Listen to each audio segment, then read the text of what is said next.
Hi, our topic is on gun control, and my name is Jimmy Arellano. My name is Ashley Valenzuela. My name is Mario Sandoval. My name is Bianca. My name is Luis Perez.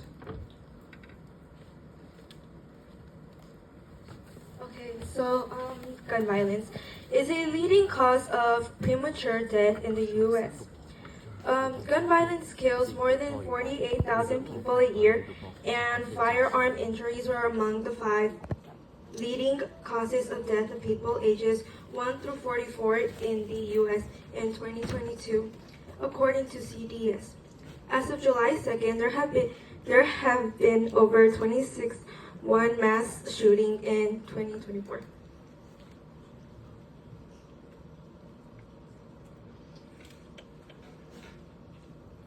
So how does this affect us and future generations? So gun violence places a strain on healthcare systems, especially on survivors. So survivors increase hospitalization and spending by over 1,000%. In 2022, the U.S. totaled 557 billion in costs from gun violence.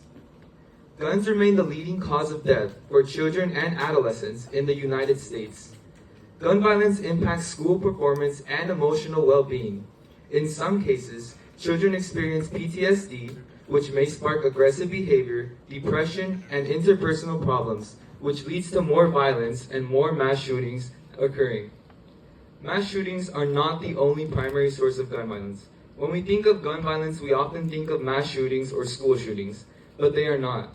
Suicides account for more than half of U.S. deaths. In 2021, they accounted for 54%, followed by murder with 43%. Okay, there have been people who have suffered from gun violence at school or at shops or even in their own house.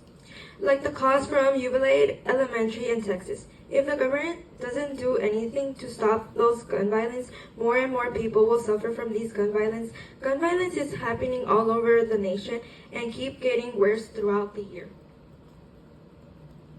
So like I said, gun violence isn't just school shootings. I used to live in a neighborhood in Artesia, which was often surrounded by gang violence. There was this one instance when my brother and I were in the car waiting to go to soccer practice. It was around 5 p.m. in broad daylight, and we heard these things that sounded like fireworks. We had the door open, but we quickly closed it because we didn't know what it was, and we heard all of these metal sounding, like hitting each car, and it was getting closer and closer to us until it eventually hit our car. Fortunately, my dad moved the car a little bit forward right before the shooting happened, so if he didn't move the car, the bullet was only a few inches away from like my brother's head, which we were peeking out the window. So I could have lost my brother that day, and fortunately things like I didn't lose my brother, and fortunately it wasn't as bad as it could have been. So gun violences exist in neighborhoods, and they typically exist in red line neighborhoods, which we'll talk about in a second.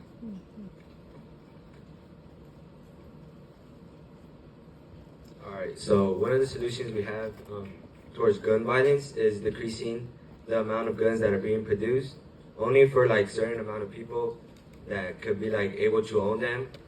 And another solution we have is insistent mandatory training and licensing for owners, so people could get more educated on how to use a firearm and when to use it. Reducing access to more dangerous lethal weapons to citizens will help decrease less massive shootings and just help overall.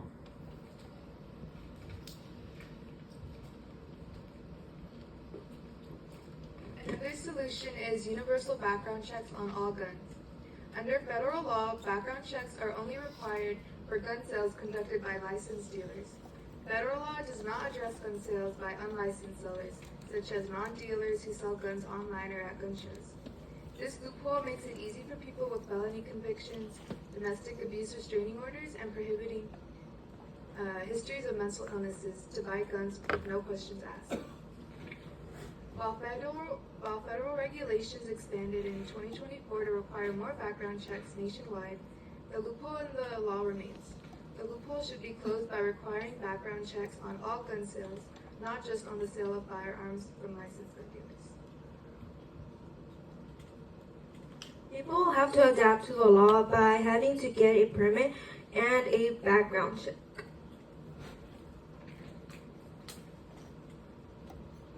So another solution could be to stop redlining. In general, redline zip codes have higher relative incidence of firearm deaths. So what is redlining? Redlining is, if you don't already know, it can be defined as a discriminatory practice that consists of systematic denial of services to residents of certain areas based on their race or ethnicity. So residents in lower income areas, like where my family used to live, they typically have to adapt to their neighborhood and to their surroundings. So when we lived there, we had to listen to our parents. We weren't allowed outside or in the front yard at all. And I just grew up thinking that a life like that was normal. No child should have to experience that, and especially in the United States. So it is necessary to expand resources, particularly law enforcement and health services, to make sure that they reach these areas.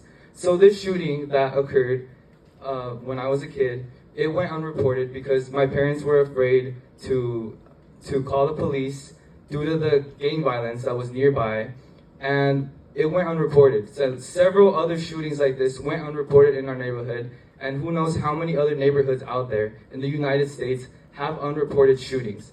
That's why it is important to expand these resources into these neighborhoods so these citizens and residents know that they have access to all of these services, to know that they are not alone, and to know that they will receive help. And the government should feel for these residents and provide for more aid towards these who are affected.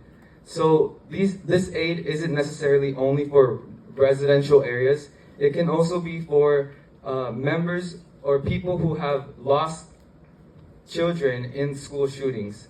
So all we get from the government is usually thoughts and prayers. We should be getting more than just thoughts and prayers. We should be getting changes. We should be getting different laws and stricter gun control. And with a lot of information and experience, we must use it to think about the future. Gun violence continues because these changes haven't occurred. And in order to make these changes happen, we must use our voices and vote. So here I included a visual. It shows that a share of citizens 18 and older, only 37% of them voted in 2018, 2020, and 2022. So I have a question for all of these students. Who will be 18 by November? Nobody yet. Okay. Who plans on voting as soon as they turn 18? Raise them high. Okay, that's like about half of you guys. So for the other people who don't want to vote, I just want to let you know, voting is a very important thing. Women barely gained the right to vote about 100 years ago in 1920, and the Civil Rights Act in 1964 barely guaranteed the right to vote. So we should all be using our voices to vote because voting is very important. We need to think about our future and we need to think about our kids, because I am sure that you guys do not want to send your kids to schools that are threatened to be shot up one day, or have people that live in neighborhoods that are surrounded by gang violence. That's why it is important to use our voices and to vote. So I encourage you all to vote as soon as you get the chance. Thank you.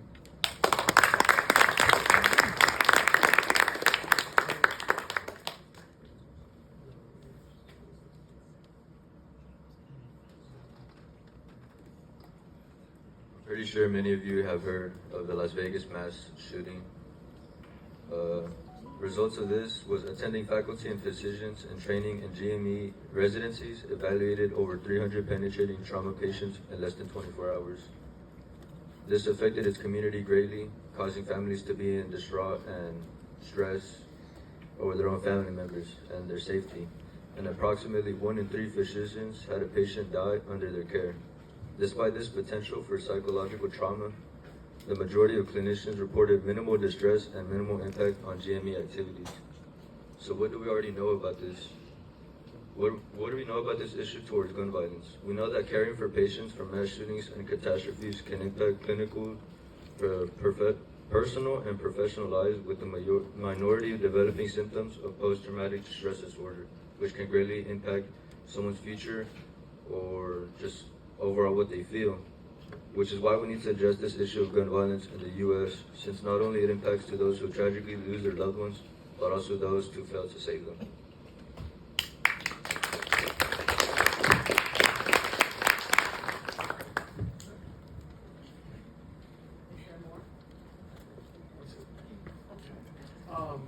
So my feedback is I really like the use of the tone that you built up.